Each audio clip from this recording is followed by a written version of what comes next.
কর্তৃক আয়োজিত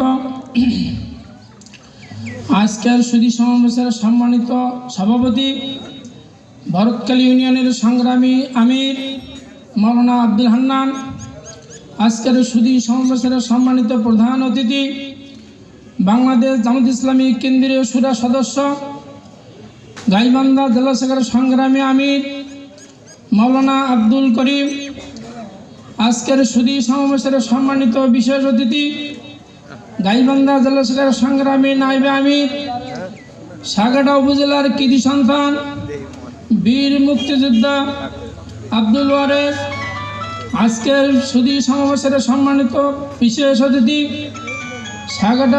সাগাটা থানার সংগ্রামী সেক্রেটারি এবং ফুলসেরি থানার সংগ্রামী আমির মৌলানা সিরাজুল ইসলাম সহ অন্যান্য নেতৃবৃন্দ, সামনে উপস্থিত সুধীমণ্ডলী, সকলে আমার সালাম গ্রহণ করুন। আসসালামু আলাইকুম ওয়া রাহমাতুল্লাহ।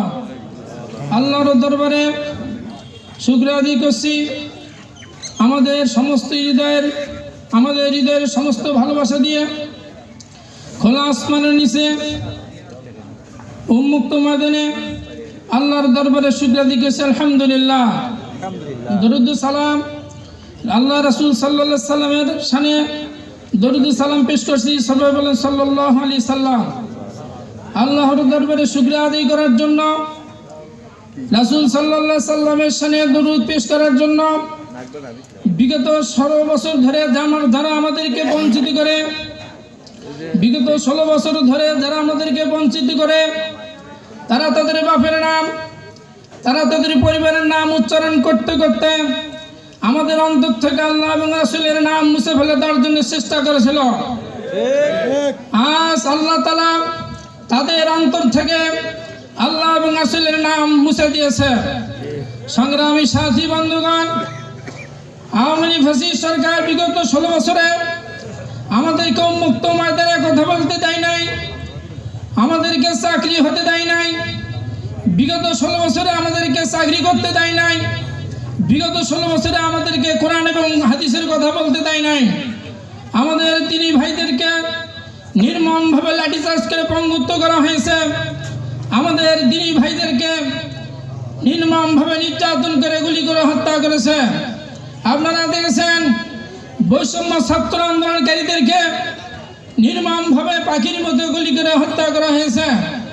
সংগ্রামী সাথী বন্ধুগণ, আমাদের প্রিয় দায়িত্বশীল ভাইদের কোনো অপরাধ না থাকা সত্ত্বেও তাদের নামে মিথ্যা ট্রাইব্যুনাল, তাদের নামে মিথ্যা সাক্ষী, মিথ্যা দলীয় বিচারক সহ এবং ভারতীয় রায়ের মাধ্যমে দিনের পর দিন তাদেরকে কারাগারে রাখা হয়েছে। সংগ্রামী সাথী বন্ধুগণ, তাদেরকে বিচারের নামে অবিচার করে ফাঁসির দড়িতে ঝুলিয়ে শহীদ করা হয়েছে। সংগ্রামী সাথী বন্ধুগণ, কারণ আপনারা ভালো করে জানেন তাদের উদ্দেশ্য সবাই বাংলার জমিন থেকে আল্লাহ তাআলার কোরআনের বাণী, রাসূল সাল্লাল্লাহু আলাইহি সাল্লামের হাদিস এবং আল্লাহর দ্বীনের কথা মুছে ফেলা দেওয়া তাদের চেষ্টা ছিল। কিন্তু আজ এই বাংলার জমিন সাক্ষ্য দিচ্ছে, আজকে এই বাংলার জমিন সাক্ষ্য দিচ্ছে এই জমিনে তারা সফল হতে পারে নাই, তারা ব্যর্থ হয়েছে। সংগ্রামী সাথী বন্ধুগণ, যারাই আল্লাহর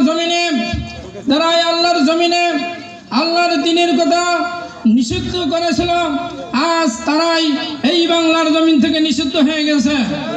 সংগ্রামী সাথী বন্ধুগণ, তাই আসুন আমরা ঐক্যবদ্ধভাবে আগামীর বাংলাদেশ গড়ে তুলব, ইসলামীর বাংলাদেশ, আগামীর বাংলাদেশ গড়ে তুলব কোরআনের বাংলাদেশ, আগামীর বাংলাদেশ গড়ে তুলব ইসলামী অর্থনীতি বাংলাদেশ।